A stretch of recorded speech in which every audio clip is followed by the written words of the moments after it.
Drive, filme de 2011 dirigido por Nicholas Refn, é uma obra de contrastes. O tema central da história navega entre os universos da natureza violenta, do ser masculino e da premissa do herói. Assuntos que, unidos à cinematografia singular e ao estilo autoral do diretor, fazem de Drive um filme visceralmente atraente. A primeira faceta do protagonista da história é a da masculinidade invejável. De acordo com a concepção padrão e exagerada do que é ser homem, o personagem pode ser considerado aí uma fonte de testosterona.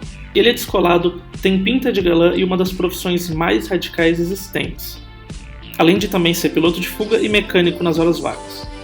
A representação é até que exagerada e, de certa forma, proposital, lançando uma luz à forma com que o ser masculino é quase sempre interpretada no universo da ficção. Mas é claro que tais aspectos não vêm sozinhos. Devem ser acompanhados pelo arquétipo do herói altruísta e salvador da donzela em perigo. Olhando de fora e de forma superficial, o filme poderia ser até considerado uma peça retrógrada e machista, por atribuir ao personagem características tão dimensionalmente pobres e batidas. Mas esse não é o caso de Drive. Pelo contrário, apesar da aparente superficialidade, o protagonista é um personagem rico em personalidade e em conflitos internos. E é aqui que entra o papel da violência exagerada retratada com tanto cuidado no filme.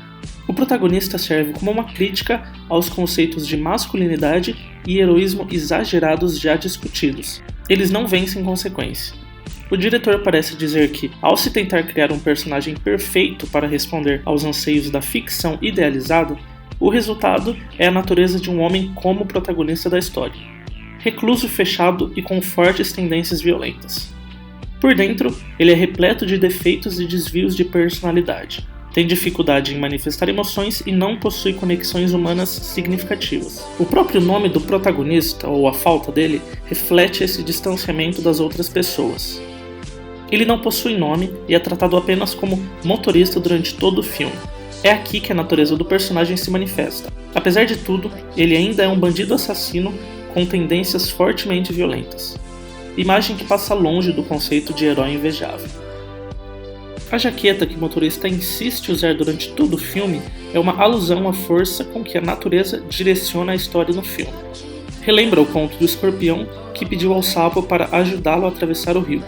Durante o percurso, o escorpião ferrou ao sapo, condenando ambos à morte. O sapo questiona a atitude do escorpião, ao que esse responde que está em sua natureza o ato de matar. Também durante esse diálogo com o filho da vizinha, ele questiona a criança se não existem tubarões bons. There's no good sharks? No. I mean, just look at him. Does he look like a good guy to you? A resposta do garoto manifesta a ideia de que, apesar de boas intenções, é impossível fugir da natureza contida dentro de cada ser. E é na cena do elevador que o motorista finalmente revela sua verdadeira natureza para Irene. O beijo é apresentado de forma tão detalhada e impactante porque representa o término da relação entre os dois personagens. Assim que ele revelasse quem ele realmente era, um homem capaz de pisotear alguém até que a cabeça dele exploda, ele nunca conseguiria voltar a ser aquela pessoa que Irene conhecera até aqui. Ele é um tubarão. E como já aprendemos na história, não existem tubarões bons. É fácil fazer essas conexões com o protagonista de Drive, que apesar de heróico e com boas intenções, não consegue deixar sua natureza de lado.